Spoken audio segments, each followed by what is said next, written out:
Greetings, everyone. My name is Denise Scotto, and I'm an attorney here in New York City, and I used to work in the UN in New York headquarters for many years. I used to service the Commission on the Status of Women, and when the CEDAW committee was meeting in New York, I would also service that before they sent it to Geneva with the other treaty monitoring bodies.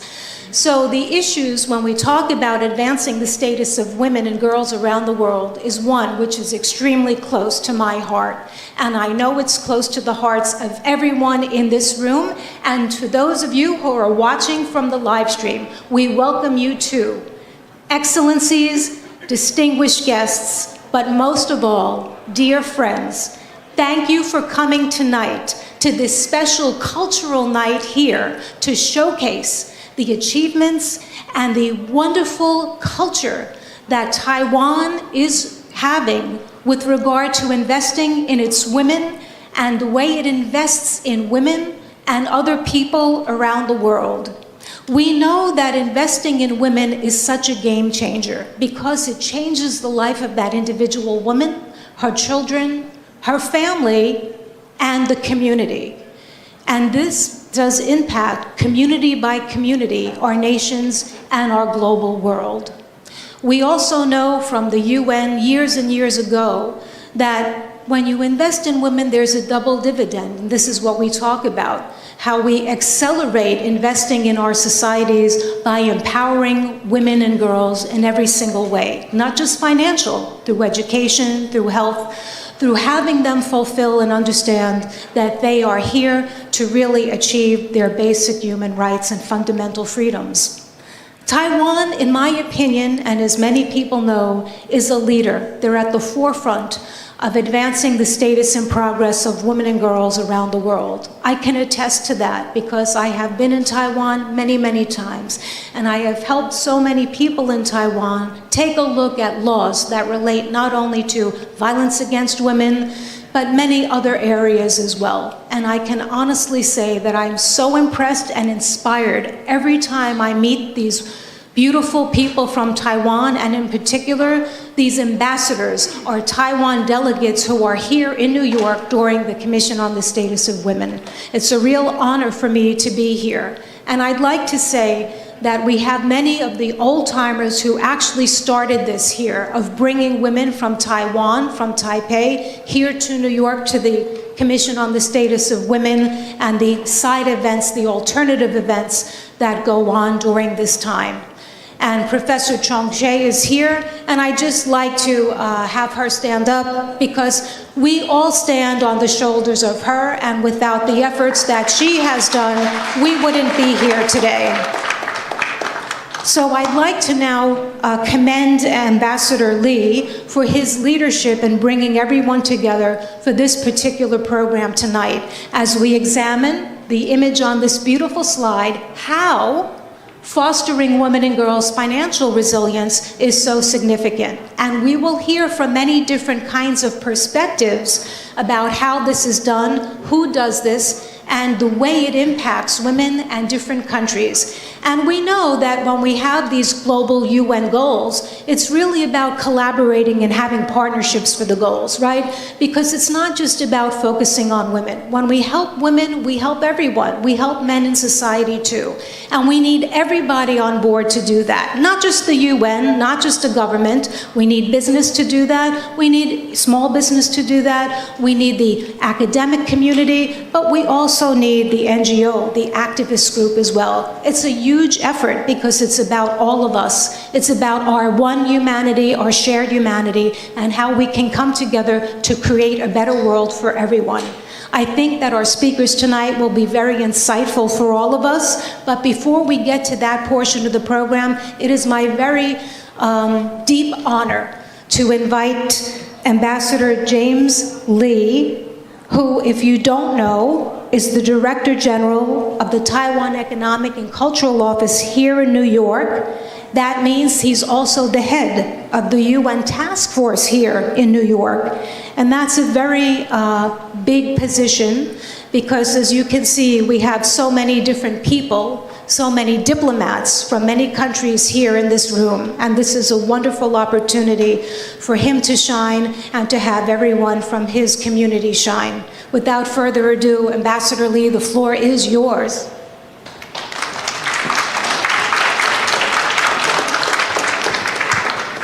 Thank you, Dennis.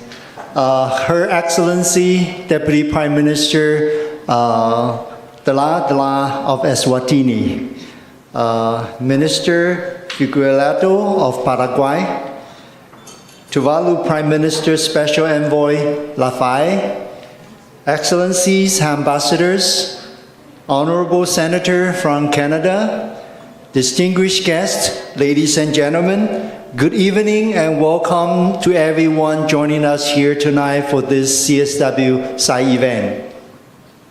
Firstly, I would like to thank the Marshall Islands, Palau, and the Concordia for co-hosting our CSW SAI event, Taiwan Main Stage and Culture Night. In his message for the International Women's Day last week, UN Secretary General Antonio Guterres indicated that achieving full gender equality remained one of the UN's top priority. However, achieving this goal is not without challenges. Gender discrimination and unfair accessibility of financial support continue to deprive women of opportunities to reach their full potential. Secretary General Antonio Guterres noted that at our current rate, it will take some 300 more years for women to achieve the same legal status as men around the globe. This is unacceptable. We need to boost our effort to accelerate progress, and one of the effective ways to move forward is to foster women and girls' financial resilience. Gender equality is a fundamental right. Only by achieving it can we ensure sustainable development and a better world for us all. Taiwan stands at the forefront of this effort in promoting gender equality and women empowerment. According to the latest UN Development Program Index and the OECD Gender Index, Taiwan ranks first in Asia and sixth globally in the overall gender equality. And women accounts for 42% of seats in our new parliament, well above the global average. With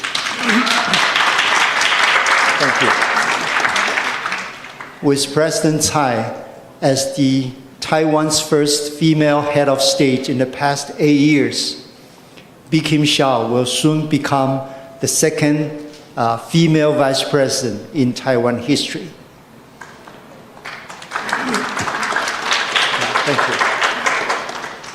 Taiwan has been working tirelessly with partners and stakeholders to eliminate discriminatory law, social norms, and practice to improve women and girls' access to financial resources.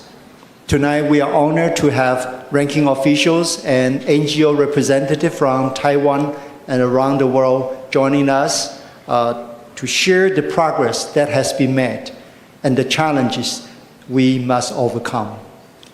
We are also delighted to have 3 talented Taiwanese female entrepreneurs who combine their passions in promoting cultural heritage with their dedication in advancing local economic development. And they will offer us a fabulous culture experience right after the seminar. So thank you again for joining us. I have no doubt that the insights shared by our keynote speakers and panelists will be of great values and inspiring for us all. Thank you.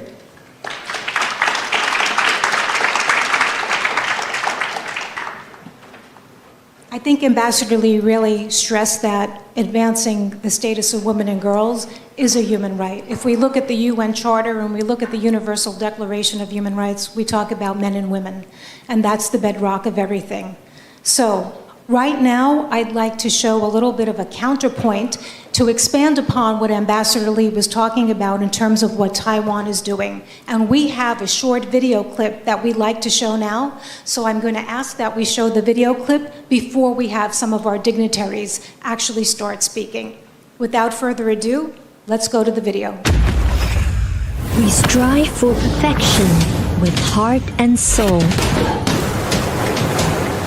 We protect our land with selfless devotion.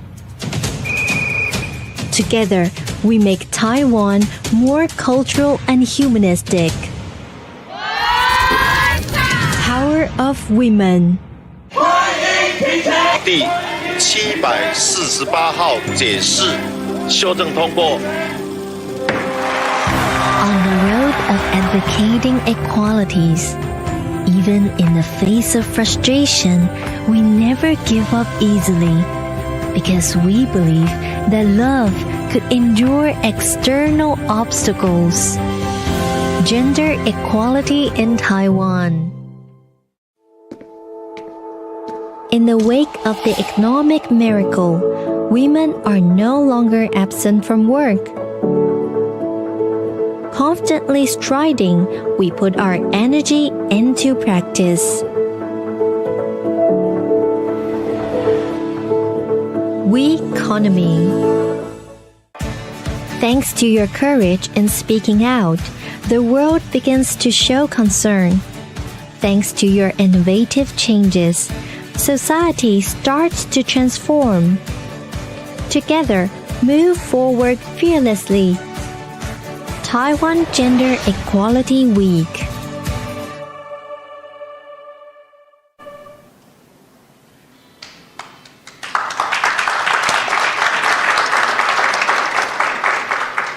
So this program tonight is supposed to be one that's fast-paced. We have a lot of speakers, and we're trying to have like a TED Talk format so that we ask the speakers to really have a nutshell version of what they'd like to say so that it's really interesting and that we can juxtapose it with the next speaker who comes up. But I would like to say now, we do have a keynote speaker, and that is someone who will give a message straight from the heart. You know, I spoke with her briefly earlier this evening, you know, and I think that we will really all feel how she opens up someone's heart in so many ways. And I'd like to now say that Ambassador Kabua is our speaker. She's the permanent representative of the permanent mission of the Republic of the Marshall Islands at the United Nations here in New York. And I'd like to just give a little bit of a background about her. Until her last appointment, she served as ambassador to Fiji, and then before that, she was the position of ambassador to Japan. So we have someone who is extremely well-versed into the diplomatic corps, but also in these issues as well. She is going to share her perspective on the cooperation between Taiwan and the Marshall Islands and how they have been improving the empowerment and gender equality of women in the community. We're waiting to hear from you, so without further ado, Ambassador Kabua, the floor is yours.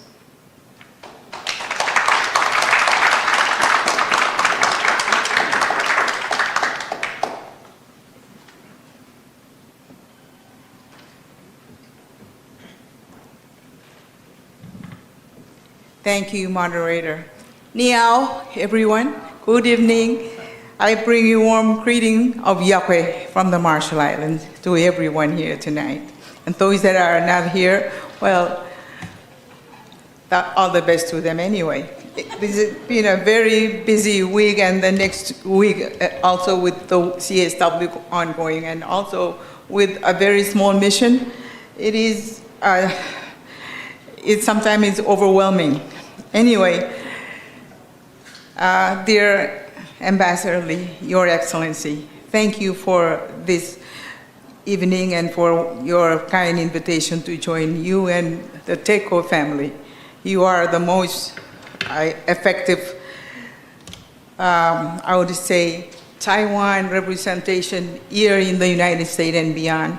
I just so wish that, we should not be doing this here. We should be in the UN where you belong. But I also want to acknowledge the other co-host tonight, Palau. I met her earlier this morning with our meeting with HE, Secretary General Guterres. She's on our flight to California to address one of the we're ocean countries, and one of the topic that we had really fight for is the challenge on containing plastics. So this meeting that she's going to is about plastics. How do we contain that in the Pacific Oceans, where we are from? And I also would like to acknowledge excellencies and everyone here, ladies and gentlemen, for this opportunity to share with you a brief sharing of Marshall Island. So the Marshall Island is very pleased to co-host as well today's event with TECO and the wonderful staff of TECO, and for this year's CSW, and to focus on women and financial resilience. The Republic of the Marshall Islands has been a close partner with Taiwan in addressing gender and access to finance. Taiwan is an important development partner, including and assisting us address the SDGs and providing partnership in sustainable agriculture, climate adaptation, renewable energy, medicine, education, gender, and local community grassroots assistance. They are very effective in the Marshall Islands and elsewhere that Taiwan has really come to our aid in smaller states. Our long-standing friendship with Taiwan is also anchored on a people-to-people basis. Taiwan has been instrumental in establishing our landmark Women Business Small Loan Revolving Fund, what we call Kare Im An Kil Fund. This is like women interest where they are given fund to start their own entrepreneurial whatever they want to do in what they can do for themselves and their families to help, put food on the table. What I'm wearing tonight is one of those that, these are Marshallese handicrafts that these women, weave from just coconut and our shells, just to promote their wares as well as to create some kind of income from this funding that Taiwan has also started with our women. So the fund provides tangible support for women economic empowerment and can be the seed to grow the innovative aspiration of our local communities. This fund is a key step forward in addressing the gender gap in unemployment and underemployment. The Kia Fund, this is the women fund that I was just talking about. It's called Kia, not the cars. I think this was Kia is from Korea, made in Korea. Well, this is not. This is for the acronym for the Women Fund. And it's a nonprofit organization that targets projects and programs for marginalized women and girls and their dependents across all ages in the Marshall Islands. The Kia Fund was established in accordance with an agreement between the Marshall Islands and Taiwan government signed in March of 2019. The fund provides the first small business loan in 2020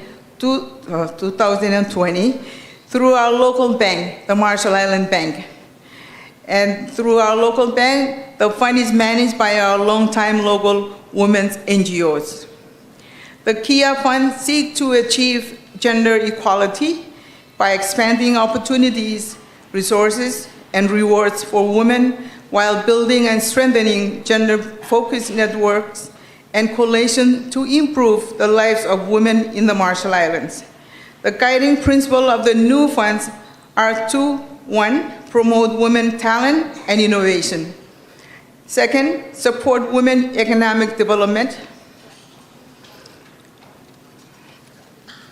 Third, to provide support to organizations and individuals, and to support Marshall Islands' national economic policy.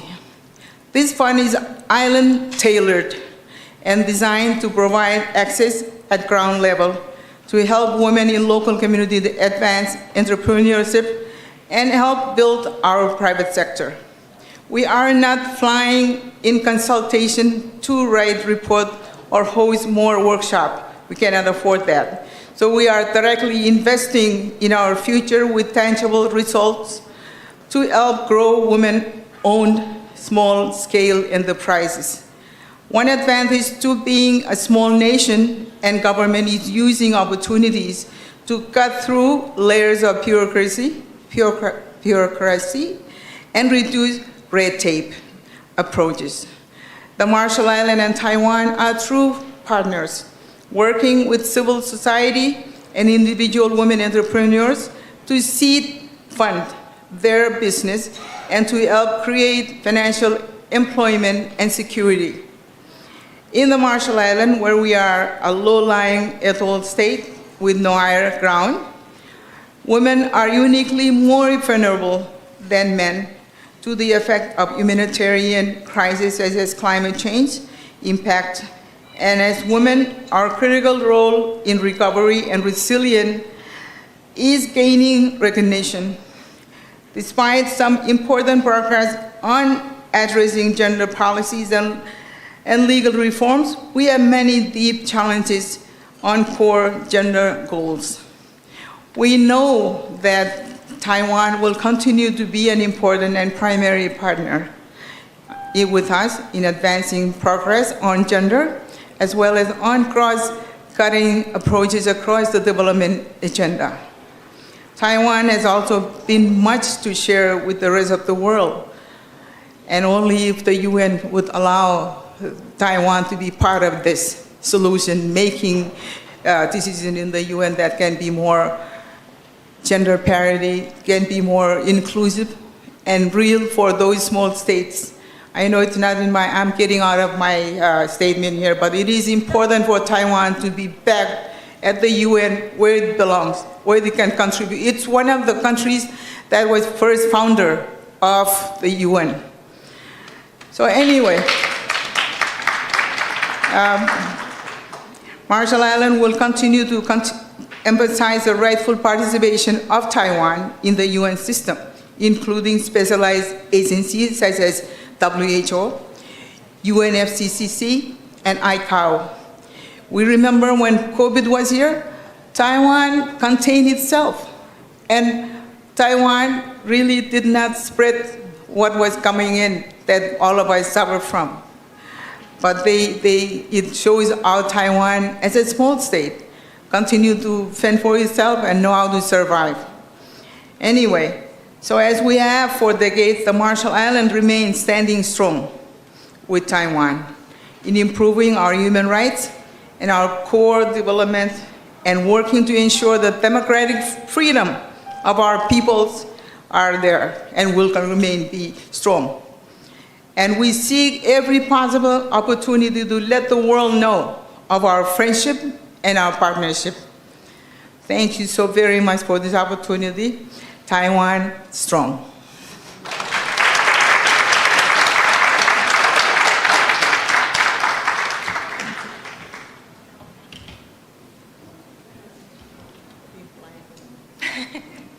Thank you so much, Ambassador Kabua, for really showing how Taiwan has been such a leader and has been helping in so many ways in times of humanitarian crisis, but also explaining the Kia Fund and all the progress that's been made in your country with the assistance of Taiwan and their technical assistance and financial assistance.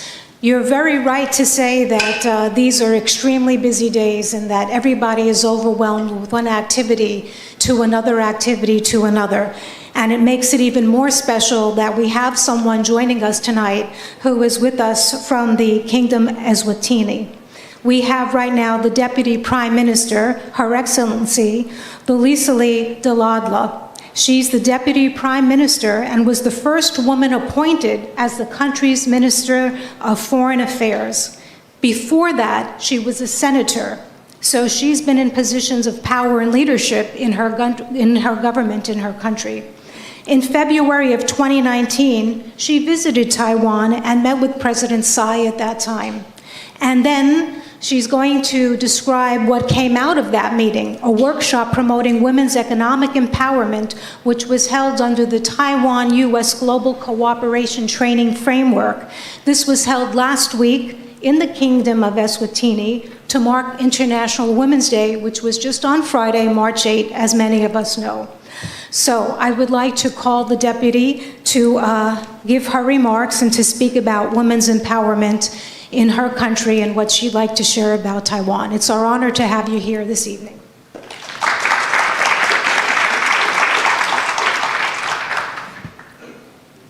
Thank you very much. Your Excellencies, distinguished ladies and gentlemen, it is a great pleasure to be here tonight. I come from Eswatini.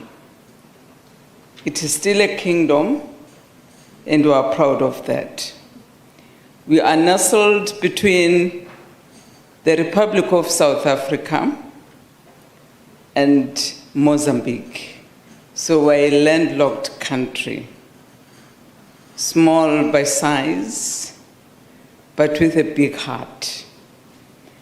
And we're proud to be associated with Taiwan.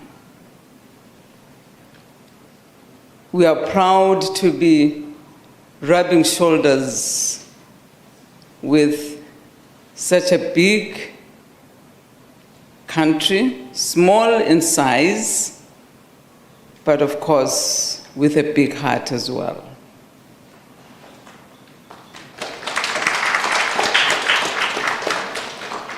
The Kingdom of Eswatini has got beautiful women,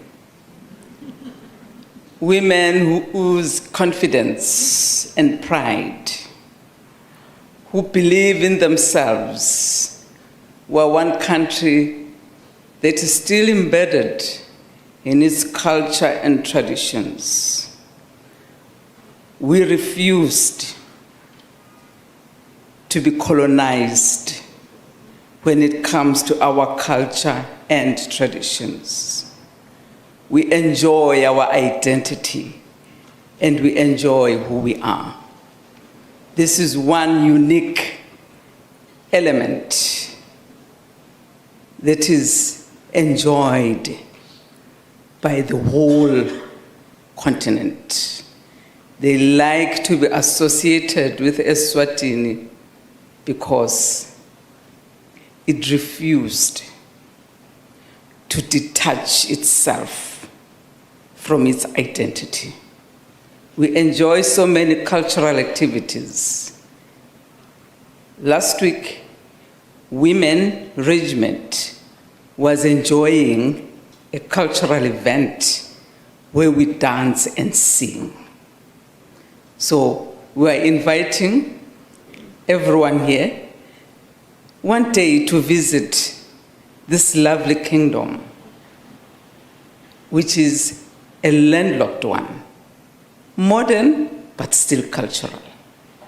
It is an honor to stand before you today at the Taiwan Main Stage and Cultural Night, an event dedicated to fostering women and girls' financial resilience.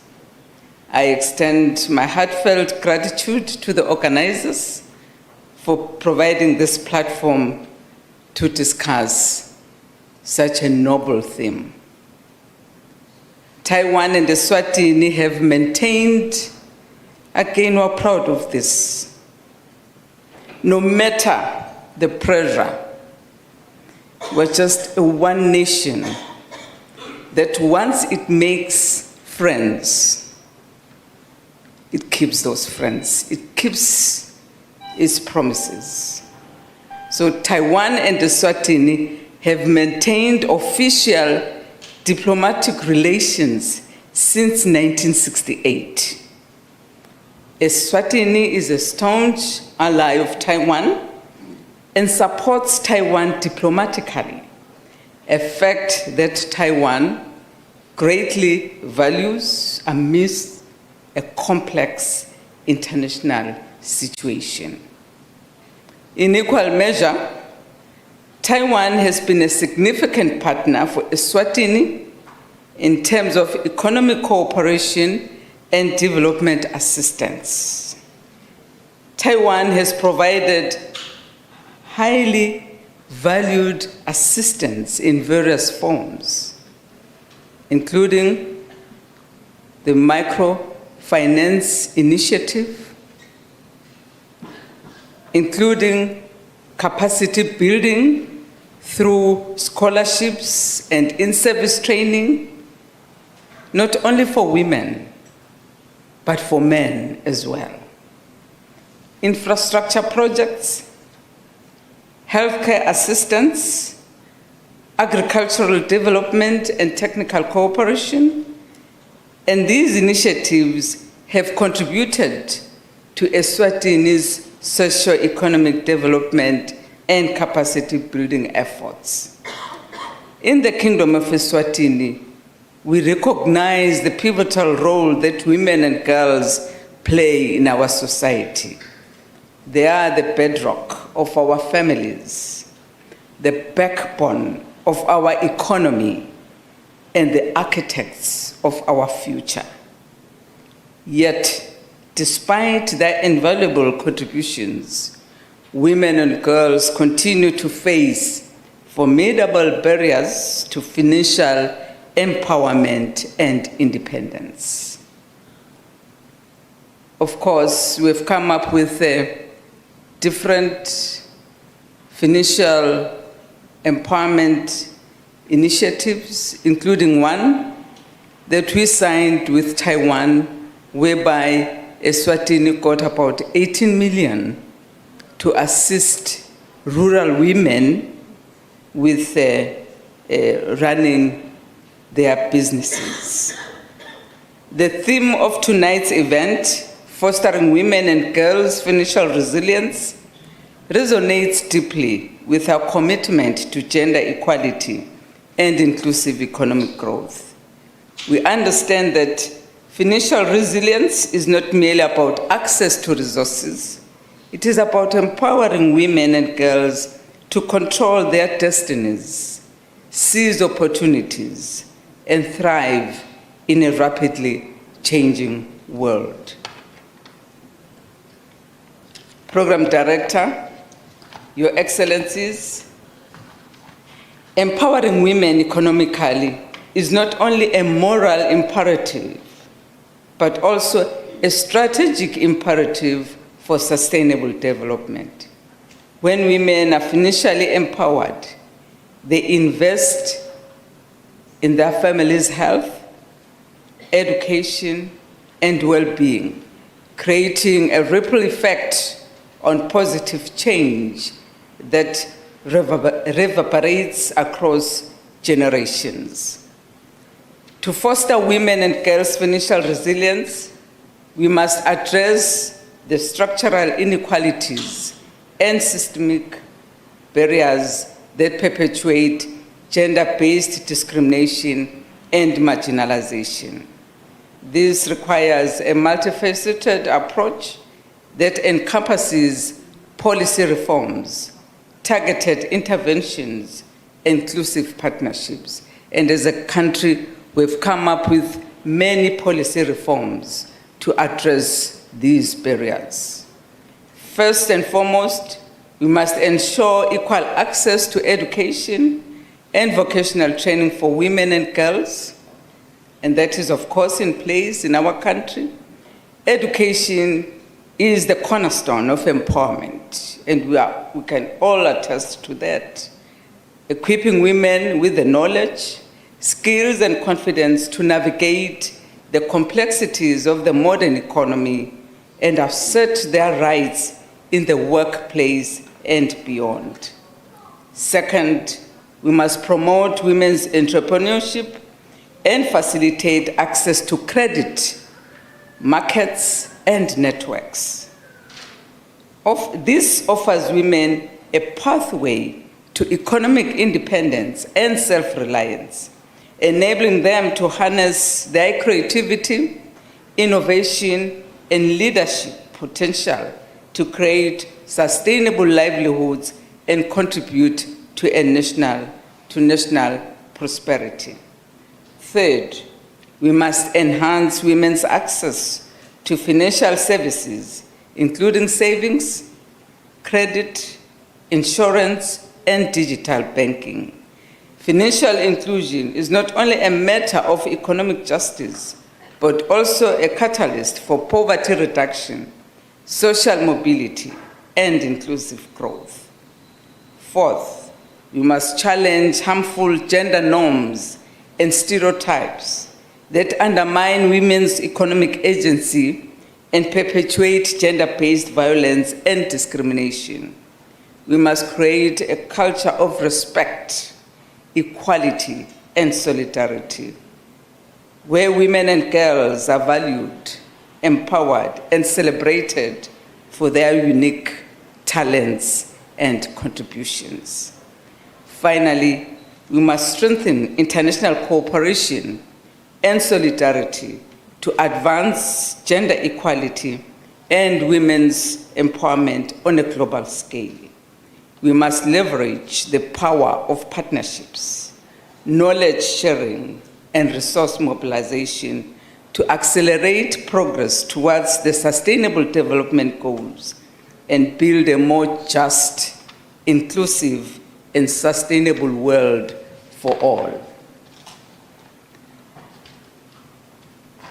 In the context of Eswatini, Taiwan supports projects and initiatives aimed at empowering women and girls economically through partnerships with organizations like SWAGA, Women Unlimited, 1 Billion Rising, Women in Trade, Challenge Ministries, Junior Achievement, Young Heroes, SOS Children's Village, and Women Farmers Association.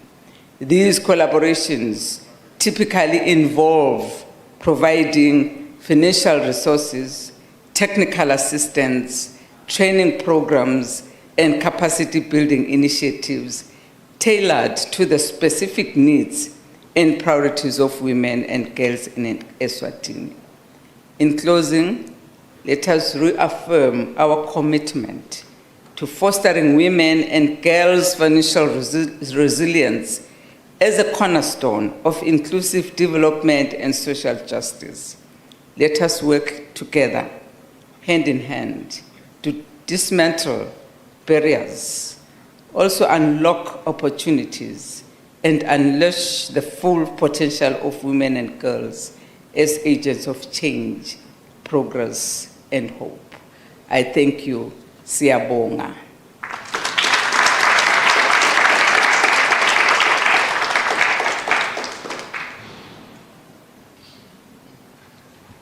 Thank you so much for that comprehensive reminder about women.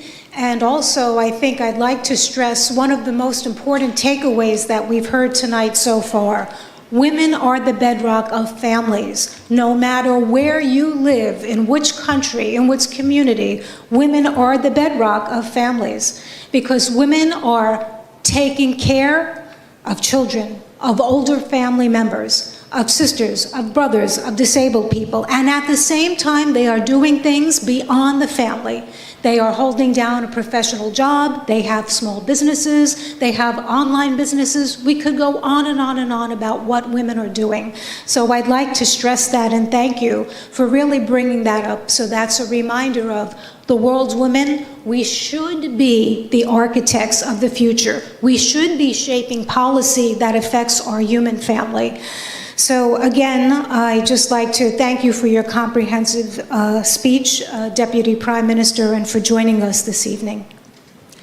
I'd like to turn now to our next speaker, Ambassador Kelly Curry. She's a former U.S. Ambassador at Large for Global Women's Issues. We were on some Zoom programs during the COVID pandemic, and she has a lot to share and to say. She's also an attorney, and she previously served in the U.S. delegation as a representative to the UN Economic and Social Council and is acting deputy representative of the U.S. to the UN. She previously, before that, held senior policy positions with the U.S. State Department and several international non-governmental organization and humanitarian organizations too. So without further ado, I'm going to invite Ambassador Curry to take the floor.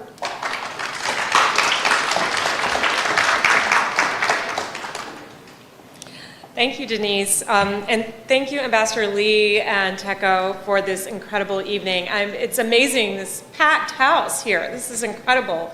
And to see all of you come out tonight to talk about women's financial inclusion and the importance of ensuring financial resilience for women and girls. It sounds like it could be a little bit of a dry topic, so I'm really excited to see all these people come out to talk about women's financial inclusion.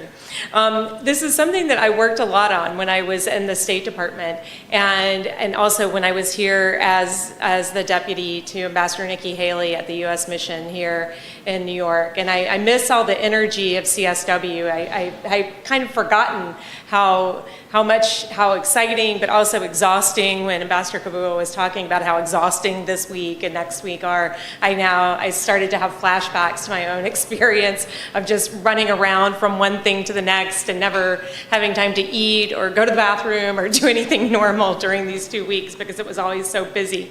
But it was always such a wonderful experience to see women from all over the world come to New York to approach these challenges that we all face in our countries and to bring their own experiences and their own unique perspectives to these shared challenges. So it was always one of my favorite times of the year, even though it was exhausting. And it's really great, of course, to be here at the Taiwan Economic and Cultural Office. It's such a wonderful center of activity here in New York. I worked very closely with Ambassador Lee's predecessor, Ambassador Lily Kuo, who is a great part of the wonderful women in the Taiwanese diplomatic corps, of whom I know very many and have always been impressed.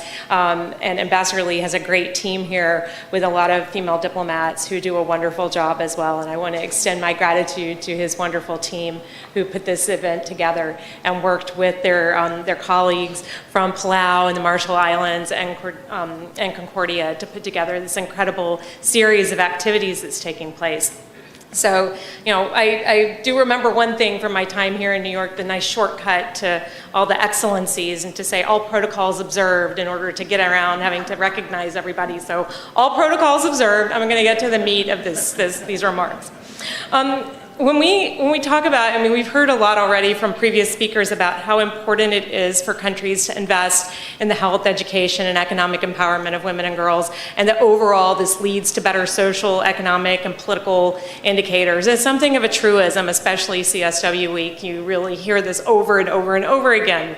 But we don't always talk about the opposite, right? We don't talk about what happens when you don't do it, and how bad things can get when you choose not to invest in women and girls, and what that does to your society, how it damages your development outcomes, how it creates instability in your society that doesn't usually stay in your country. It usually ends up pouring out and affecting your neighbors and your region, and oftentimes the rest of the world. And we can point to examples from around the world, from Afghanistan to South Sudan to many places that we all know, where we've seen how societies that routinely undermine women, who don't invest in women, who don't allow women to play full roles in their society, tend to be the most unstable places, the places that have the biggest challenges meeting development outcomes. So this is, I think that when I think about these issues, to me these are national security issues. I come from a national security background, and so I think of women's financial resilience as a national security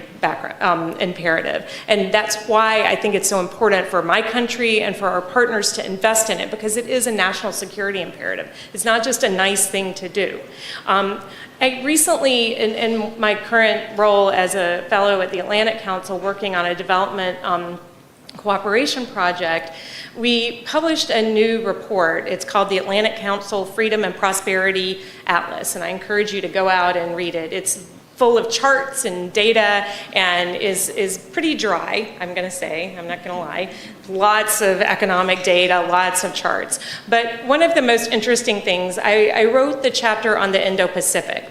And what shocked me, even given my background, I guess it shouldn't have, but it really surprised me when I looked at the data. This project tracks data, economic, social data related to freedom and prosperity over a period of 25 to 30 years. And one of the most interesting things that I observed when I was looking at the data and trying to figure out what to write, what to say new about the experience of the growth model in the Indo-Pacific region in Asia over the past 20 years, was it really surprised me to see that if you looked at the different indicators for, and it breaks out a bunch of different indicators for freedom and prosperity, the indicator that showed the most correlation, that tracked up at the same rate as economic growth, was women's inclusion in the economy, and for each country that we looked at. And you saw this across the region at a regional aggregate level, but you also saw it at the country level too.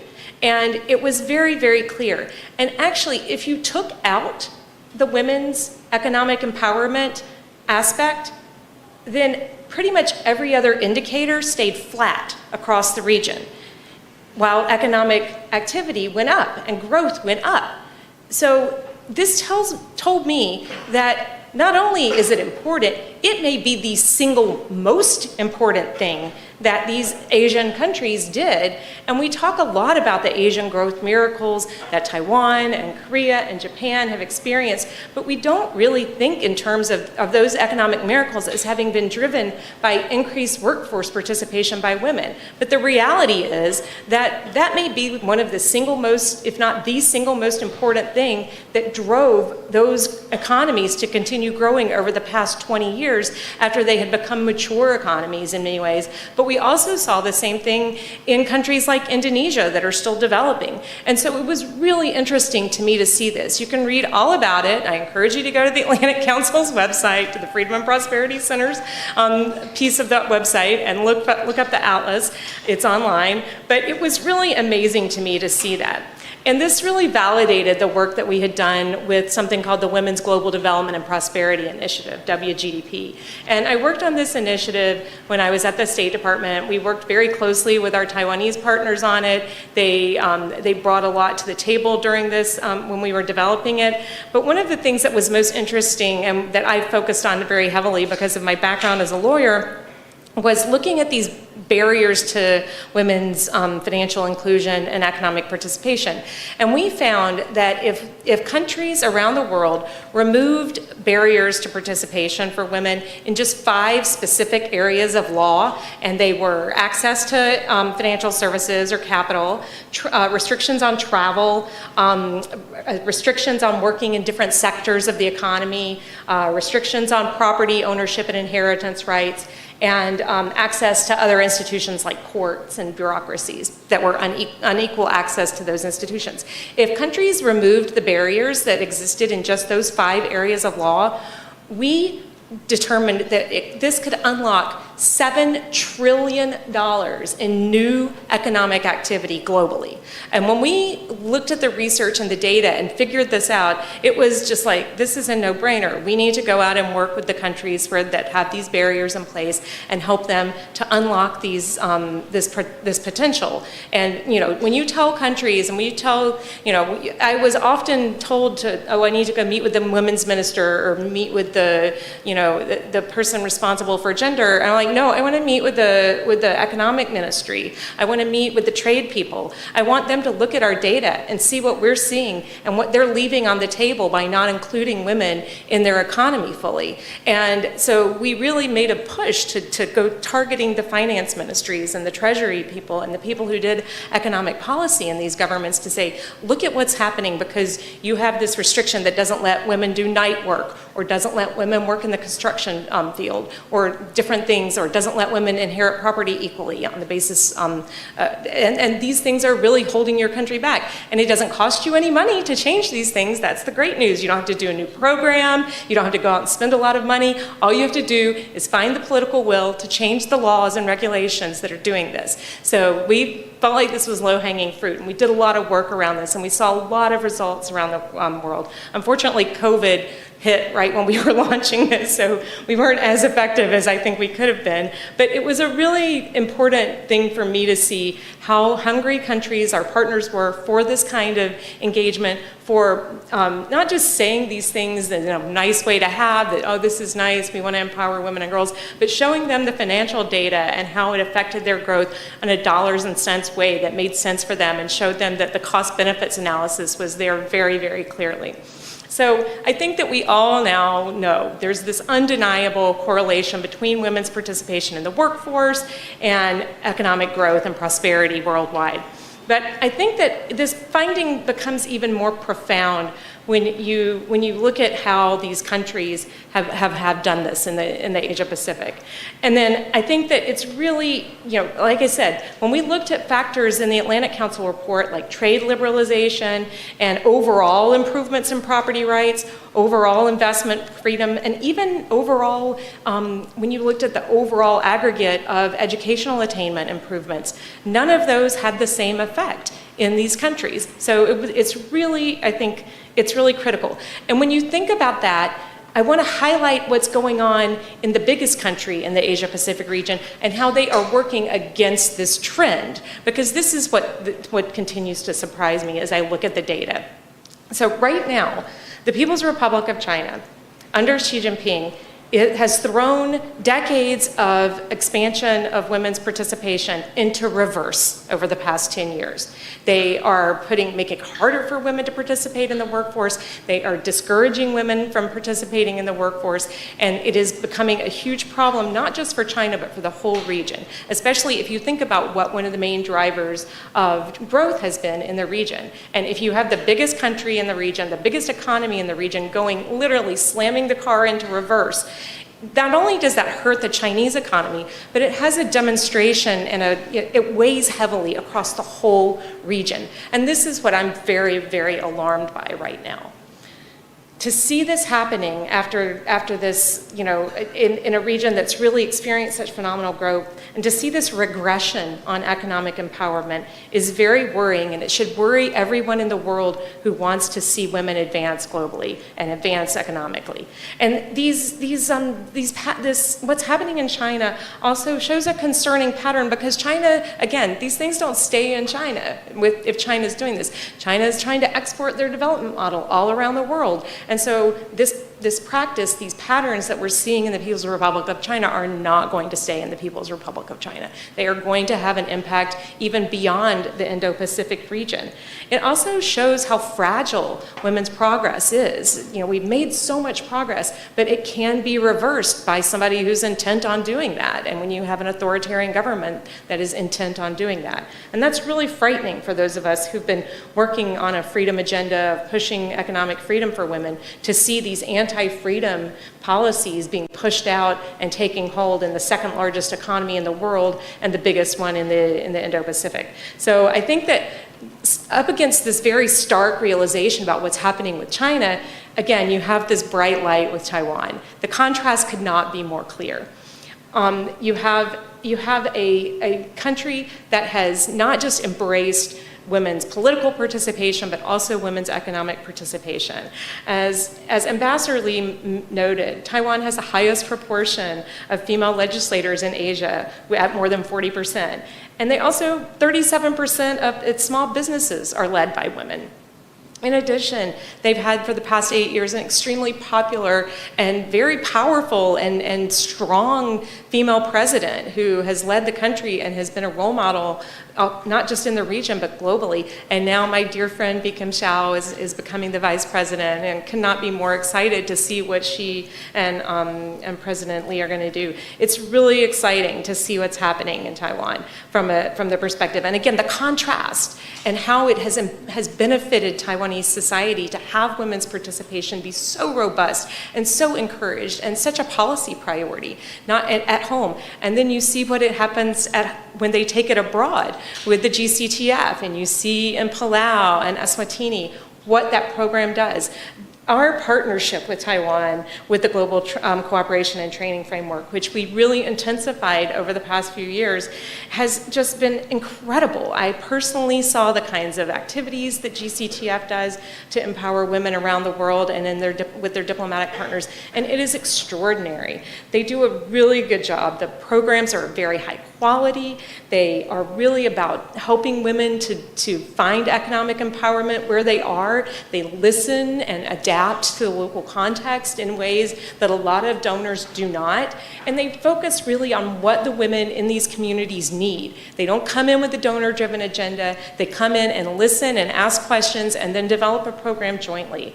They work on things like entrepreneurship and accessing markets and other things that are important to these women in the partner countries who are seeking to build their businesses. And it's because it's so demand-driven, that's what makes it so successful. This is why, I talk about Taiwan's secret sauce as a country and why it's such a successful country, and how wonderful it is that they're not keeping that secret sauce to themselves, but they're going around and sharing it with their diplomatic and development partners. So I want to just, in closing, quote something that President Tsai said last year during the Empower Women Latin America conference, which took place in Taiwan, and it had guests from all across the Latin America region, another area where Taiwan works very closely with us to develop women's potential. She said, "We work hand in hand with our diplomatic allies to assist women in upgrading their professional skills. We also provide consultations and resources needed to start a business. With this support and encouragement, more women can realize their dreams of becoming entrepreneurs. Through these projects, women become economically independent and improve their working conditions. This gives them a sense of accomplishment, confidence, and courage, and creates positive change in their lives." I couldn't have said it better myself. The United States is so proud, and its global partners will continue to invest in women's economic empowerment, and we need partners like Taiwan. One of my favorite Taiwan kind of phrases is Taiwan can help. This was something that came out during the pandemic. It was a catchphrase that President Tsai used a lot to talk about how Taiwan can be a partner, Taiwan can be part of the solution. And here, definitely when it comes to women's economic empowerment and financial resilience, Taiwan can help, and they not only can help, but they do help. They help by actually doing things, not just talking about them. So thank you again for giving me an opportunity to speak with you tonight, and I look forward to the rest of the program. Thank you.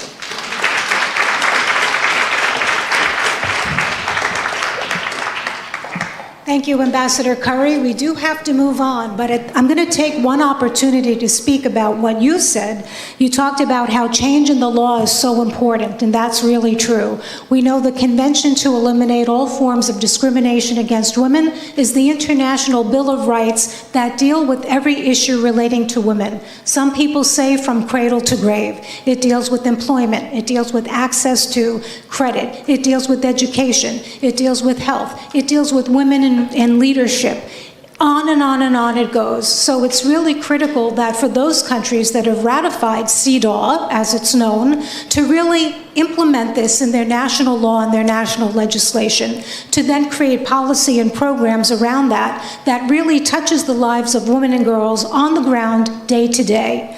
So it really is important when we have CEDAW in place that we repeal discriminatory laws that are very negative in fact or in practice that deal with women and girls. And this is a real challenge in order to do that. You did mention there is a lot of regression against women, and that's not only in China, but around the world we do see a trend where there is so much regression in one area or another. And it's not really for us to talk about that right now, although we could, because the focus tonight is on fostering women and girls' financial resilience.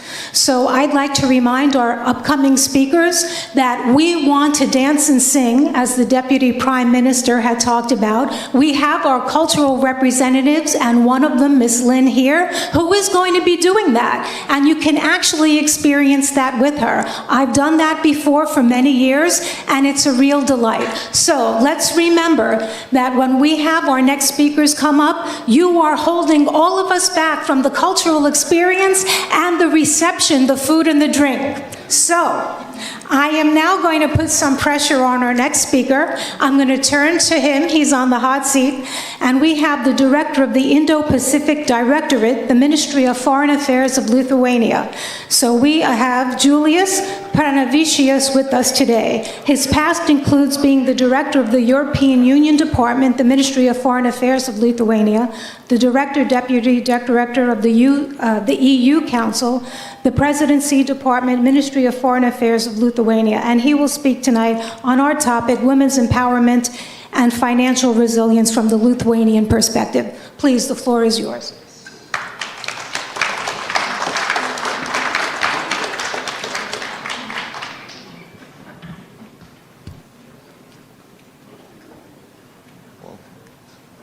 Your Excellency, Deputy Prime Minister, dear colleagues, distinguished panelists and guests. It is my honor to be here today and at the opening of Taiwan Gender Equality Week and to join this initiative. I would like to thank our Taiwanese friends for extending this invitation. Lithuania and Taiwan are linked by a special bond, a bond of friendship. Advancing at a rapid pace and in a spectrum of fields over the last couple of years, our relations are driven by a solid foundation.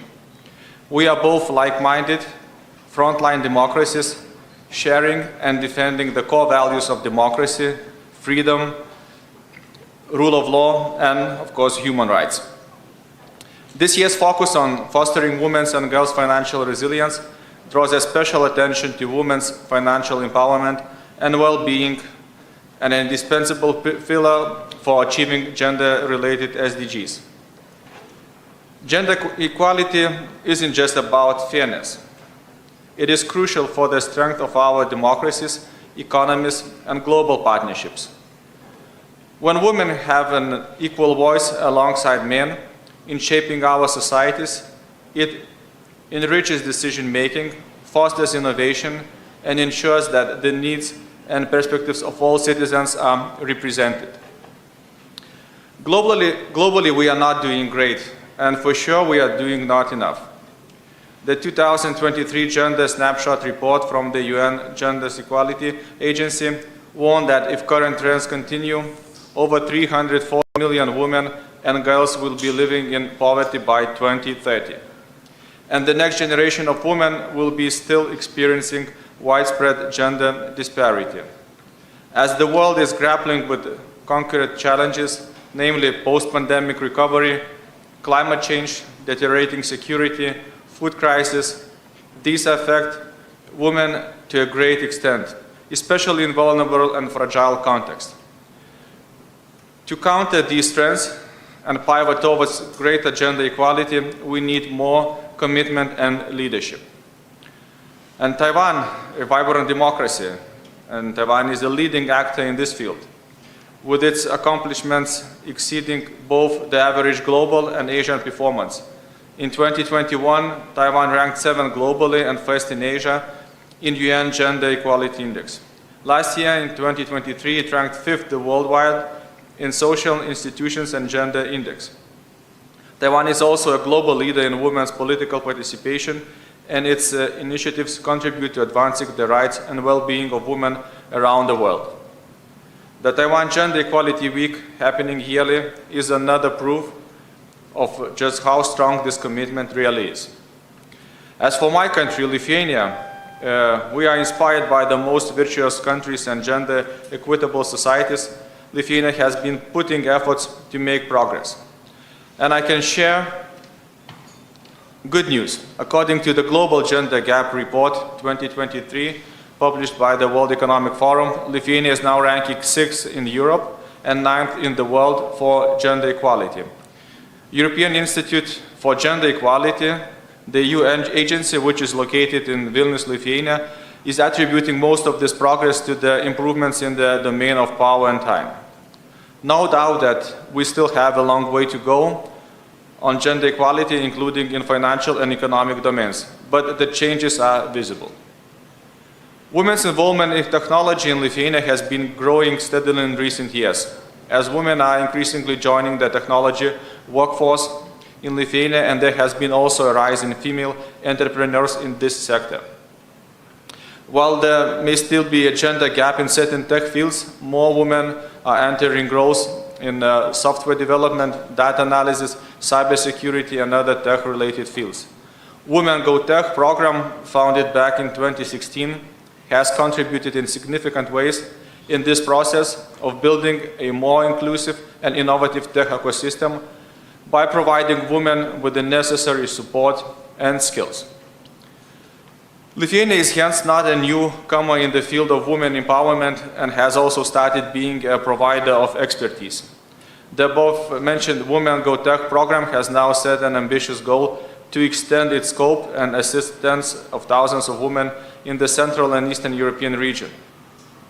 A special invitation is extended, of course, to Ukraine women, whom the program aims to assist in discovering new and promising opportunities that will aid them in integrating into the labor market. Let me give you some more examples of our development cooperation initiatives in this field. In 2021 and 2022, Lithuania implemented 3 projects aimed at women's empowerment in India, which targeted female population and was designed to increase gender parity of households, financial decisions, and foster financial literacy.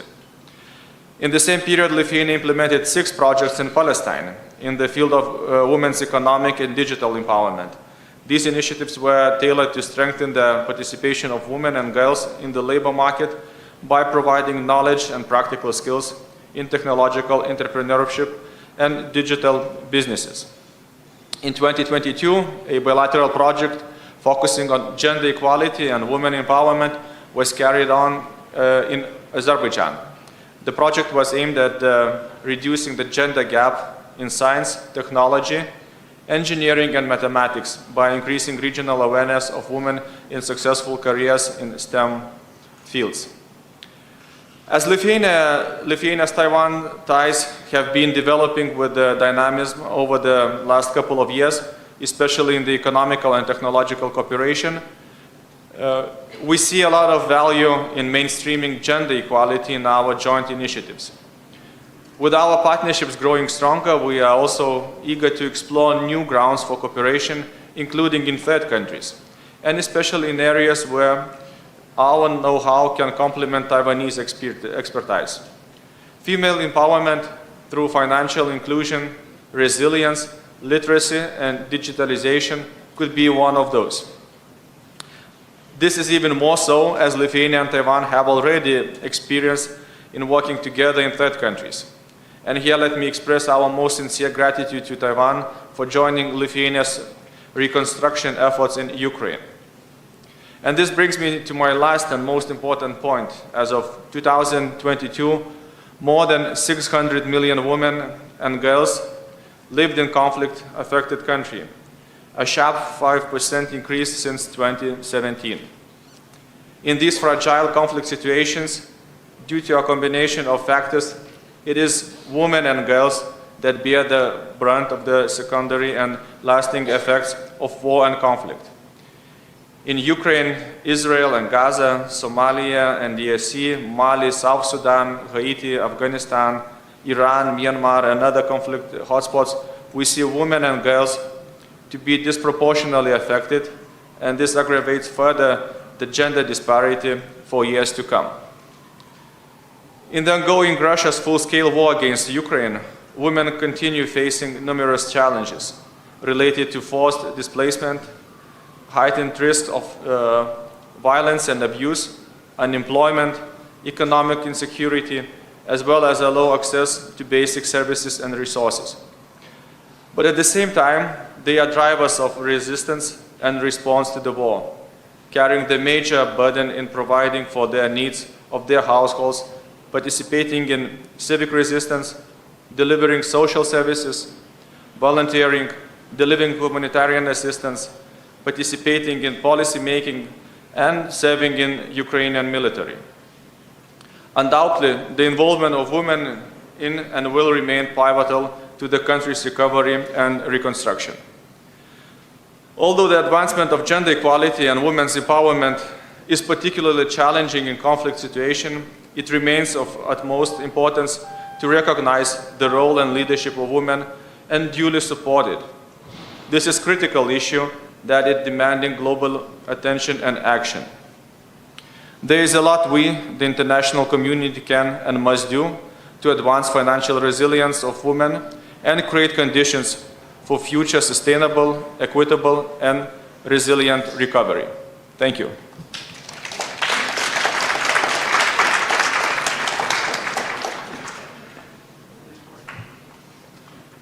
Thank you, sir, for that address to us today. One of the things that really you brought forth is how women really need to have more education and training in technology. You know, this is something where I think the world is just moving so fast. We never thought about AI, that it would be here, and it's way beyond us in many ways. People using AI in the legal profession are using it to write briefs, and what happens? Opposing counsel and the judges are finding out that these cases cited in these legal briefs are non-existent. They're being made up by AI machines. So it's really important that we have a better understanding, and women need to be in this. If it's being women who code, if it's being women who make the apps, if it's women who were involved in cybersecurity, on and on and on.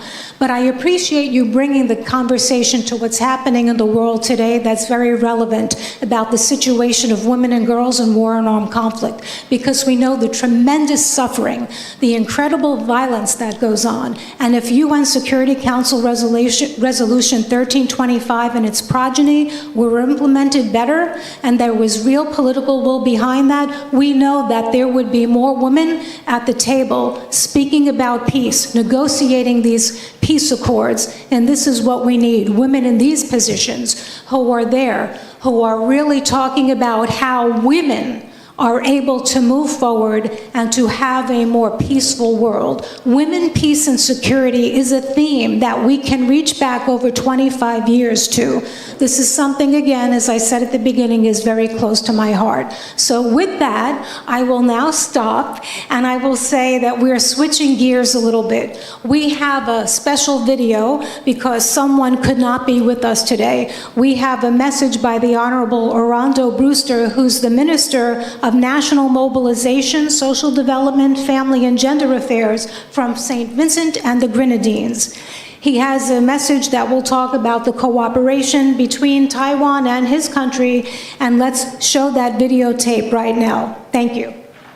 Hi, I am the Honorable Dr. Orlando Brewster, the Minister with the responsibility for national mobilization, social development, social protection, family, gender, youth, housing, and informal human settlement here in the blessed land, St. Vincent and the Grenadines. First, let me apologize for not being able to be there in person at CSW 68. However, this does not mean that we cannot continue to elaborate and expose the numerous gains and strides that have been made by women and girls across the globe. I'm especially saddened that I cannot be there with our brothers and sisters from the Republic of China and Taiwan as they celebrate this CSW 68. However, I must mention that over the years, the Taiwanese people and government has been very gracious to our land, St. Vincent and the Grenadines. I want to speak as to most recent, where we had an excellent initiative dubbed the Women's Empowerment Project, which was sponsored by the Republic of China and Taiwan. Now, this project came about as an initiative after St. Vincent and the Grenadines witnessed one of the worst volcanic eruptions it has ever seen over the years, as well as the COVID-19 pandemic, which caused serious havoc here on the lives and livelihoods of many Vincentians. And I'm happy that at that time, the government and people of the Republic of China and Taiwan saw it fit to implement such a magnificent initiative. This project touched lives and livelihood here in St. Vincent and the Grenadines. This project was done in collaboration with many of our NGOs here in St. Vincent and the Grenadines. The Women's Empowerment Project had several components, which included vocational and skills training and business development and counseling. It was also a critical tool in helping to put together a mechanism which will help to enhance and secure the financial independence of our women here in St. Vincent and the Grenadines. It also promoted their equal participation and provided socio-economic protection that contributed in the reduction of poverty here in St. Vincent and the Grenadines. And I can say wholeheartedly that the women and girls of St. Vincent and the Grenadines benefited directly from this wonderful initiative. The Taiwanese people and government has continued over the years to be our friend, to be our neighbor, to be our brothers and our sisters. And we are truly grateful. And I know that this is just part and parcel of what they have done over the years and what they will continue to do in our relationship, which was developed since 1981 when we became allies and friends. Again, I want to take this opportunity to wish the people and the government of Taiwan a successful year. And I want to wish you who are there in New York an excellent time at CSW 68. The government and people of St. Vincent and the Grenadines pledge its solidarity and its support to the government and the people of Taiwan. And we will continue to work hand in hand with our women and girls here in St. Vincent and the Grenadines to make sure that they are not left behind. Again, all the best for CSW 68. Thank you.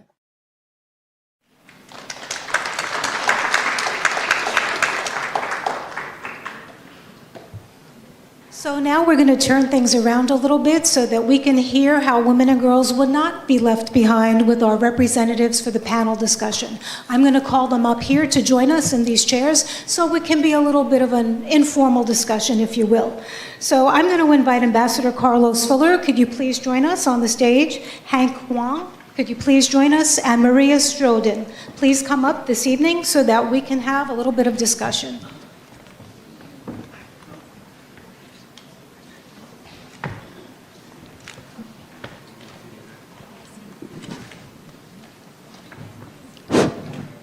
So our first speaker tonight is going to be Maria. You know, we're all trying to accommodate everybody because there are so many activities going on. So I'd like to just give you a little bit of a brief background about her and have a better understanding as to how she will, you know, discuss this topic that we're here today to explore.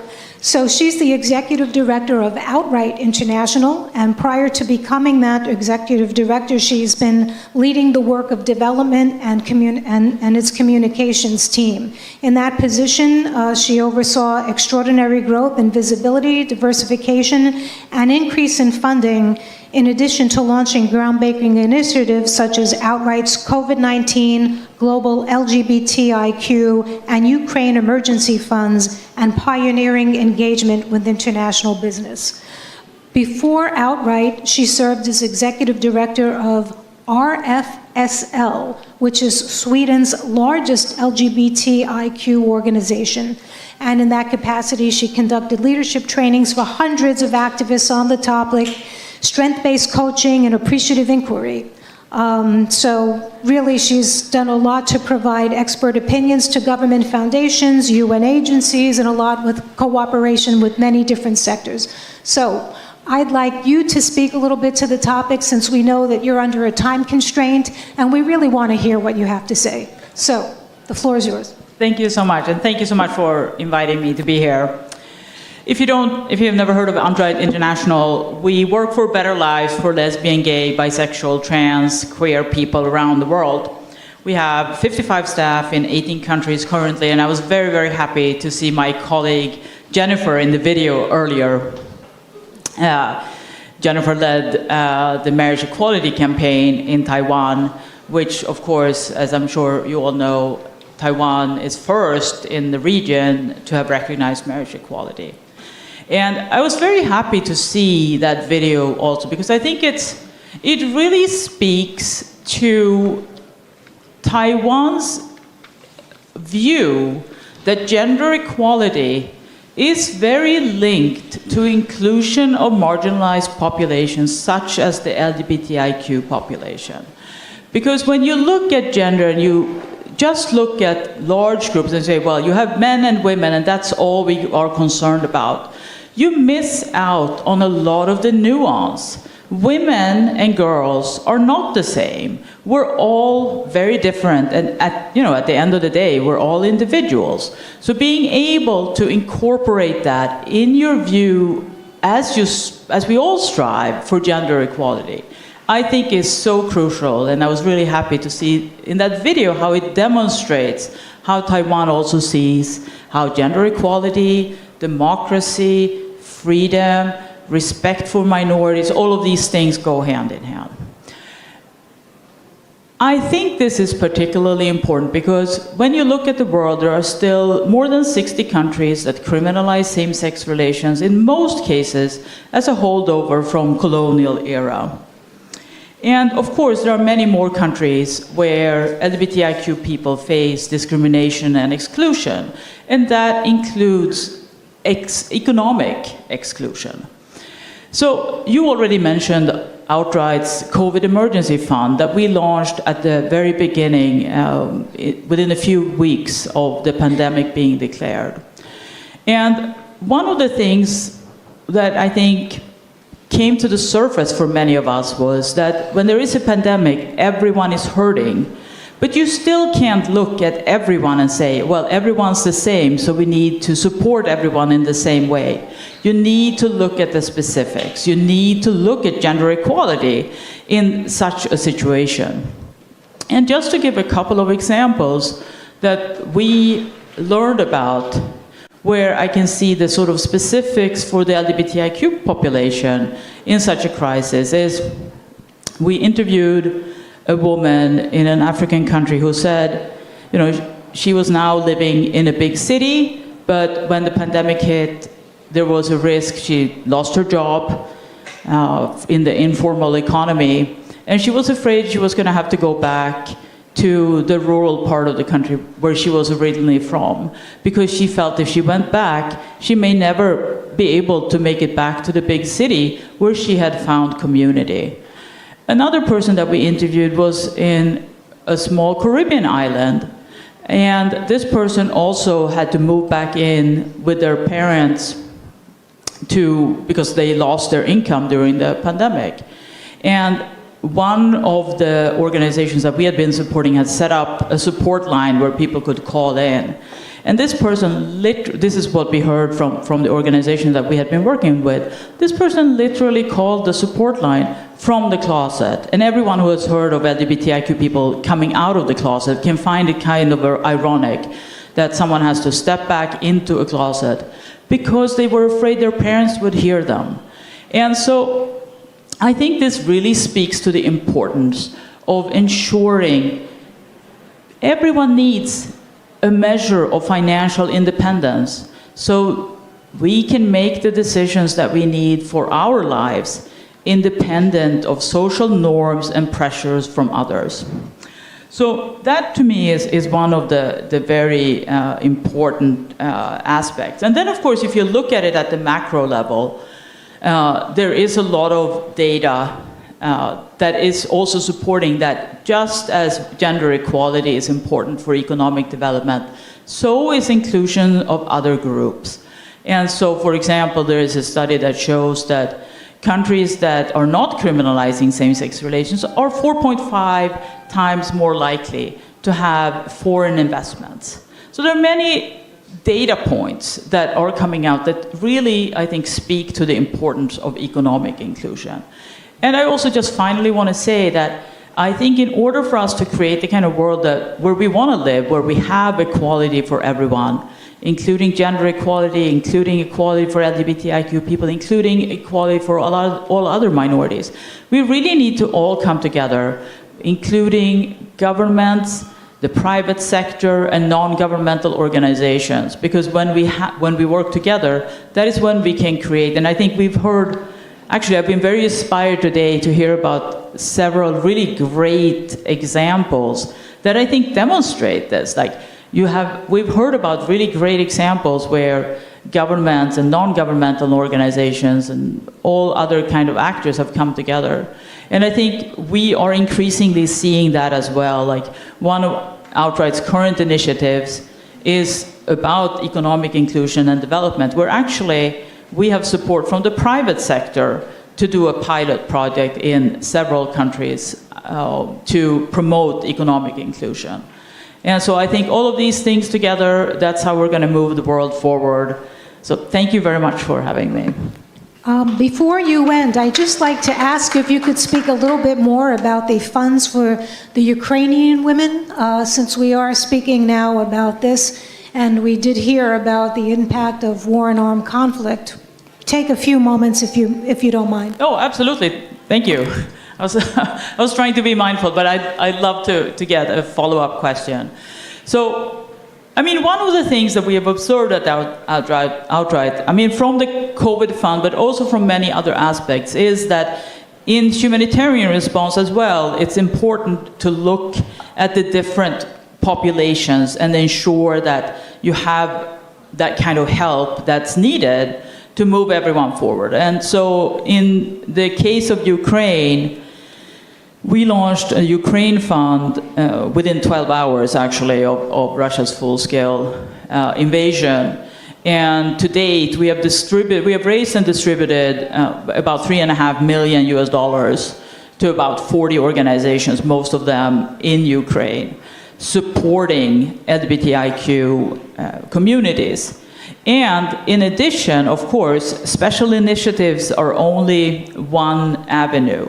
We need to also, of course, mainstream and change what other organizations are doing. So I have two colleagues in Ukraine who are working with the humanitarian system itself, doing trainings and supporting organizations that I think are used very much to sort of supporting everyone, but making them more inclusive. And we have found that there is a lot of interest, and also just in terms of like the funding for this fund, we have seen so many individuals and organizations stepping up. So I think, again, it really speaks to this need of all of us coming together when we really want to see change in the world. So what you speak about really is something I think that broadens us when we talk about fostering women and girls' financial resilience. You know, the idea of inclusivity is extremely important. And we know the UN has the Commission on Social Policy and Development, and that's really about social policy and how this is a particular topic that just sits in that commission. And then you can't really take away the social justice that goes into that. So when we talk about this economic empowerment, you know, it's all connected. Social justice, economic empowerment, you know, it's really complex in that sense. So, you know, things are very united in many ways, and I'm glad that you were able to bring that up, because you did that in a very clear manner so that we can really see it. So thank you very much. I'd like to turn to our next speaker. You know, we have many people from the diplomatic corps who are very good friends with Taiwan, and we have another one with us today. Ambassador Fuller is here, and we're delighted that he can share his remarks with us. He was the International and Regional Liaison Officer at the Caribbean Community Climate Change Center in Belmopan, Belize from 2008 to 2021. And if you don't know, he has served as the chief meteorologist. Yes, chief meteorologist with the National Meteorological Service in Belize City. He's going to focus his remarks for us now on the topic. The floor is yours. Thank you very much. And I will take all the credit for the weather you're getting today. Before I begin, let me just share some experiences from yesterday. So yesterday I was at Perry World House at the University of Pennsylvania in Philadelphia at a seminar, and I was on a panel discussion on how would the Belize-Taiwan relationship change under the incoming president. And I said it would grow from strength to strength because it is based on three principles. Number one, the right to self-determination. Secondly, territorial integrity. And third, we both share vibrant democracies. And with that, we can only build from strength to strength. So let me turn to the topic today. On April the 18th of last year, Prime Minister John Briceño of Belize signed a loan and grant agreement with the Development Finance Corporation of Belize to finance the credit program for safeguarding the productive sectors and women MSMEs project, consisting of a loan of $5 million and a grant of $500,000. The purpose of the project is to help the DFC expand its lending to micro, small, and medium enterprises, and in particular, women's businesses, to facilitate post-COVID economic recovery and promote women's financial inclusion. In Belize, MSMEs account for approximately 98% of enterprises and 45% of the GDP. Of these businesses, 24% are women-owned. MSMEs are the driving force for the country's economic development, and by facilitating access to production-oriented financing, the Taiwan ICDF and IDB generate employment and promote economic recovery in Belize. Economic activities contracted sharply throughout the COVID-19 pandemic, and banks tightened their lending to control losses. As a result, cash flow reliant MSMEs faced liquidity problems and were forced to accept layoffs, permanent closures, and bankruptcy. Women-owned enterprises were particularly hard hit by these circumstances. Therefore, this project improves financing across MSMEs in Belize with a focus on promoting women's empowerment and helping the country achieve sustainable and inclusive economic recovery. In addition to the loan, the Taiwan ICDF also supports the DFC's digitalization, which will increase the access of DFC's clients to its financial services and better serve women entrepreneurs. And this is financed by the grant portion. The loan fund will be on-lended to MSMEs enterprises, providing employment in order to support their sustainability and post-COVID economic recovery, emphasizing those owned or led by women through access to production-oriented finance, while the grant funds will support the planned digital transformation of the DFC as an institution. In her remarks at the signing ceremony, Ambassador of the Republic of China, Taiwan to Belize, Her Excellency Lili Li Wen-Su, reaffirmed Taiwan's long-standing support for the well-being of all Belizeans, as well as of women's rights in the country. She also stated that, and I quote, "We look forward to continued deepening of Taiwan-Belize collaboration and relations." In his response, Prime Minister Briceño noted that supporting the development of MSMEs is an important national policy, and he expressed his appreciation for Taiwan's strong support in promoting MSME development in Belize. In concluding, let me also thank the government and people of Taiwan for their support, and to thank Ambassador Lee for the opportunity to share this initiative on the occasion of the 68th session of the UN Commission on the Status of Women. Thank you. Thank you so much. Your remarks were just so succinct and to the point, but yet really conveyed the message. We appreciate that, and I'm hoping our next speaker will do the same. We have another speaker here with us, Mr. Hank Wan. He's the president of the Taiwan Academy of Banking and Finance, and his background includes being the director of the finance department, Yulin County, the assistant professor at National Taiwan University, NTU, Department of Economics. So without further ado, the floor is yours. Thank you, Ms. Meredith. Can I give? Okay. I would like to thank Ambassador your invitation. Let me have the chance to be join this wonderful event. And for a long time, the Taiwan Academy of Banking and Finance, we do a very good job into reduction of women's poverty program. So for this CSW 69 priority thing, I think is quite good for us to share our experience. So I will bring you can see that in the screen, okay? Okay, but before that, I will brief introduce our organization.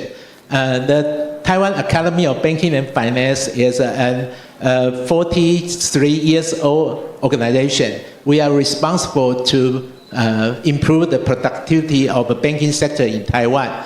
But right now we have not only in Taipei City, but including the Taichung and the Kaohsiung. They all our bases, and our job is to provide the training program for staff of banking sector, but also issue some certification for the banking staff. But last year we began our job on financial inclusion. That's a major solution for today's topic. So for financial inclusion, I think most of you have already known the story of Muhammad Yunus, who is a Bangladeshi economist and banker. He created the microcredit to provide the loan to the rural area women. They have the money to make their business. So it wake up the industry to have to create the access to the banking service and to increase the usage of the bank and also to improve the financial products. However, after decades, we find that even the young generation have the bank account, but they still face the problem of bankruptcy. So in the year 2020, the World Bank Group redefined the definition of financial inclusion. That the bank and government should work together to provide the consumer the useful and affordable financial products. But how can they choose the right products from all kinds of the service? So that's my organization start to the job. That's to teach the woman and girl, they have the knowledge, can tell the right products from all kinds of the different financial service. So we set up this financial inclusion group to create the win-win strategy for the Macquarie to create a reliable financial system for all of the society. So my team prepared a 4-minute cheap video can show the work of please enjoy it.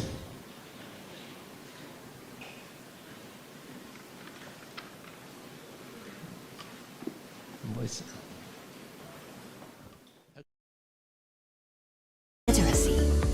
Many women's basic needs are not being met, and they often encounter economic pressures, such as being unable to effectively identify financial products that are suitable for them, being burdened by excessive credit card debt, and facing poverty in old age. According to 2017 Standard & Poor's data, women had a lower rate of correct responses in financial literacy than men. This reflects challenges women face in financial confidence and in evaluating financial products.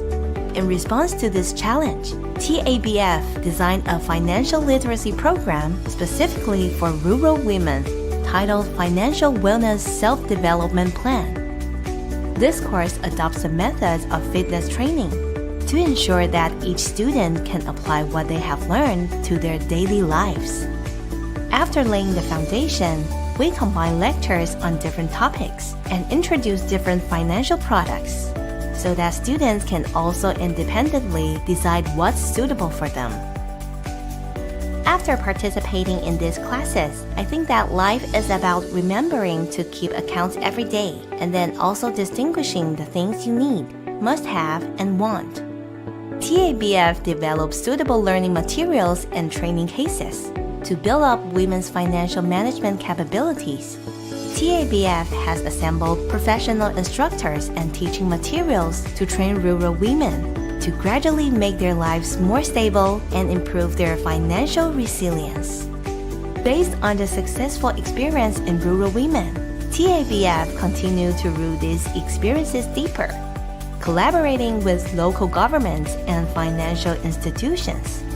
In September 2023, TABF launched the CSR Financial Wellbeing Public Welfare Project, contributing its experience and lesson plans in financial literacy education. TABF have developed an effective financial literacy curriculum for elementary schools through 2 years of trial and iteration, laying a foundation in campuses with positive feedbacks and expectations from students, parents, and teachers.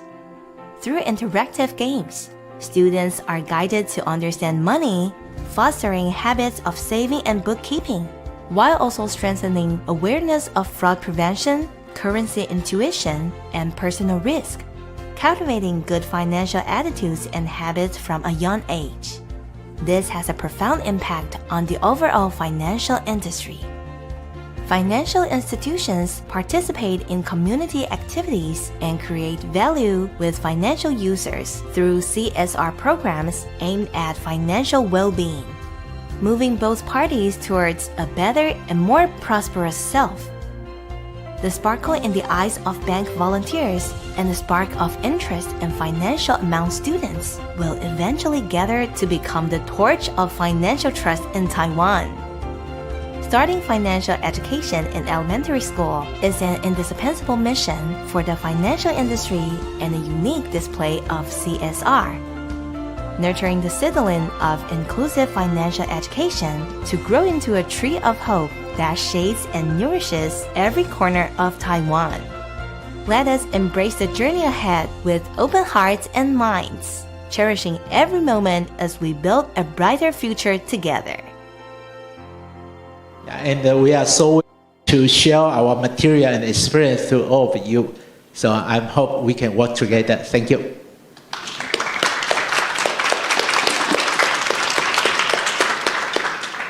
Thank you so much, Mr. Wong. It's a game changer for so many to have financial literacy and the ability to really understand what that means in one's life, but also to understand about products and how those are so important and what's tailored for one's life at that particular moment in time. So congratulations on the financial literacy and the way you started that program, because I know that that is going to be such a great support and something that really will benefit not only the women of Taiwan, but Taiwan as a country as a whole. So at this time, let's just give one round of applause to all our panel speakers.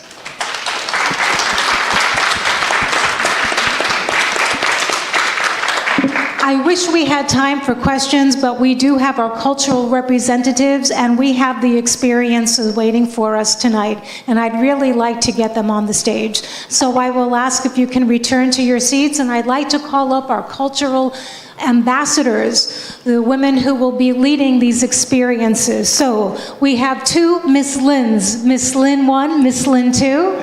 If you can both come up. Chun Feng Lin is someone I know for years. Please come up.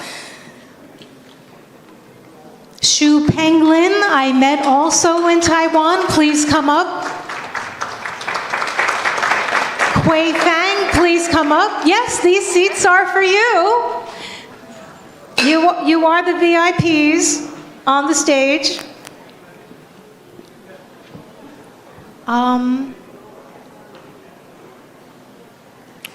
So I don't know if anyone has read the program, but I'm just going to give a little bit about what we have here. We have some experiences that will be waiting for us upstairs. And these are the ambassadors, the representatives, who will be guiding us and who will be with us so that we can have a real taste of Taiwan in all its cultural glory, right? Because that's what it's about. So I'd like to just have them give a little bit of a snapshot so we can have a better understanding when we go upstairs and really get involved in having those experiences, because this is the way that we have greater understanding about Taiwan and about Taiwanese culture and what that means, and how we can really feel that they're something special and yet we can relate to it at the same time. So I'd like to ask our first representative, and I had alluded to that. Chung Feng Lin is the Secretary General of the Young Women's Christian Association of Taiwan at Pengtung. And she's someone who I have been in the presence with for many, many years, and I have heard her sing with such a beautiful voice and bring so much healing to people. She's from the indigenous Ami tribe, and I'd like her to just give a little bit, some remarks that she can share with us. Do you have a mic or no? Yeah. Okay, perfect. Okay. Utapang uinang ngaiho sarikaka mapulong. According to CEDAW Article 14, I have the right to use my mother tongue. So now I will teach you how to use the indigenous language to say hello. So follow me. Raise your hand. Now, nga, I, ho. Say that again. Nga, I, ho. When you say ho, you should touch other people. Okay? Practice that again. Nga, I, ho. Hey, you are very smart. And as our culture, we say that we are not alone. We have to connect to each other. And then when we raise our hand up, that's the sun, that's the moon. And then come to the spirit person. Then we have to appreciate, then we have to share. So we share the happiness, the feeling that our all wealth, that all your money you have to share. That's indigenous people in Taiwan. Okay. So come to the upstairs, we will share the culture, how to combine other together, use that our traditional waving. Okay, that's your turn. So we have Shu Peng Lin, who is the co-founder of Say Hi Home.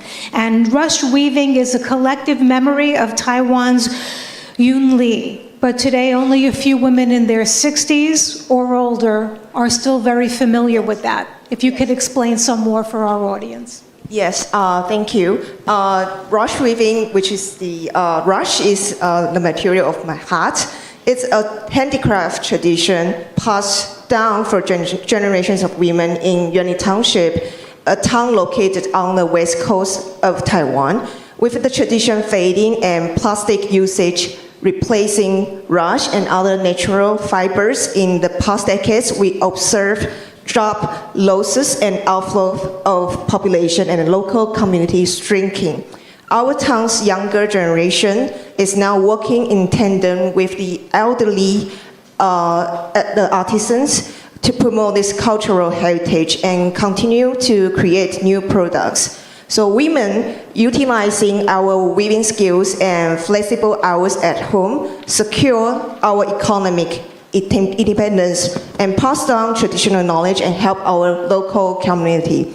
So join us upstairs later on and experience Taiwan's rush weaving traditions. Thank you. Thank you so much.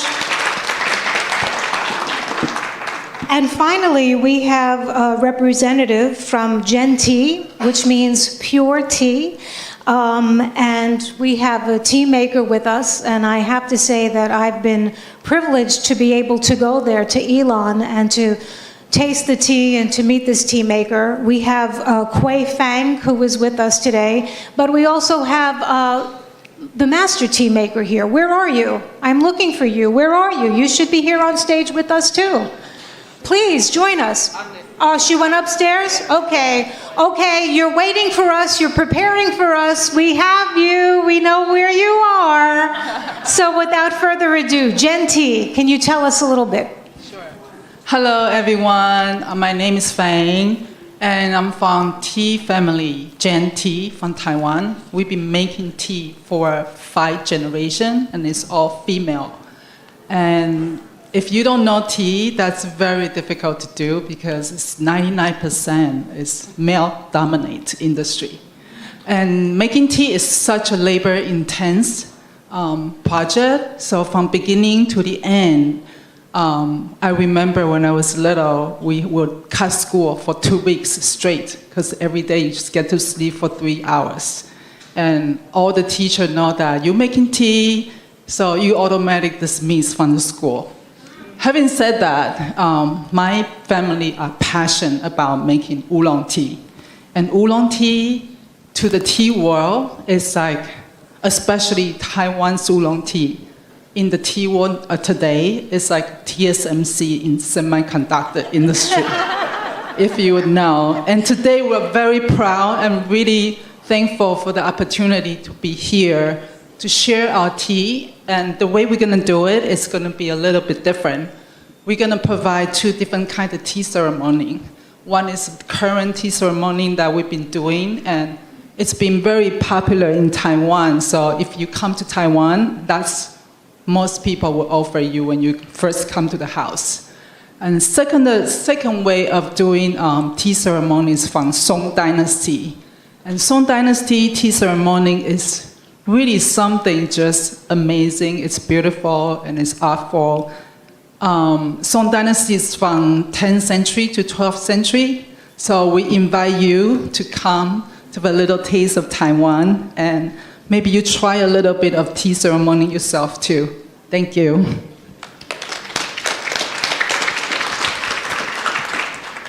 So I'd just like to turn it back to you, Ms. Lin, so that we can get ready and have a better mindset so that we can really be prepared for our experiences. Yeah. So putting the microphone for me. Now, because you sit for almost 2 hours, you need to do some exercise. So you see your hand moving. Na luan to iyo in hoyan. Hold it your friend's hand. Na luan to iyo in hoyan. So na luan also is another name for Taiwan as a Amis language. Thank you.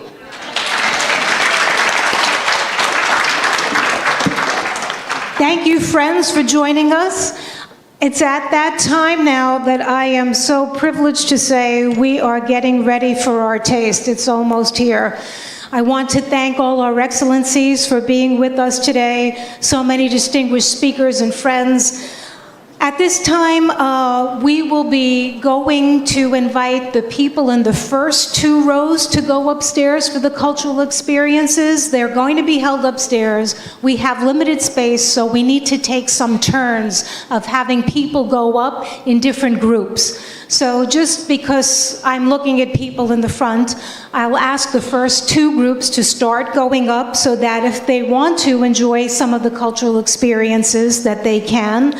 I'd like to thank everyone who's been here tonight joining, lending support. I'd like to thank all of the fantastic team members, the tech people who have made this possible, everyone from the Taiwan UN Task Force for their dedication, and most of all for the Taiwan delegates who have come all the way from Taiwan to share their experiences, what they're doing, how they are leaders, not only in Taiwan, not only in the Asia-Pacific region, but globally around the world. Our heartfelt gratitude to Ambassador Lee and all of the sponsors tonight. With that, I would like to say we are ending the live stream. We thank you for joining us. We hope you have a nice evening, afternoon, day, wherever you are, whatever time this is. We appreciate you being with us and supporting everyone here. And without further ado, as we continue, we do say that we promote the rights and the values of women and girls around the world. We leave no one behind anywhere in the world. Thank you. Have a good evening.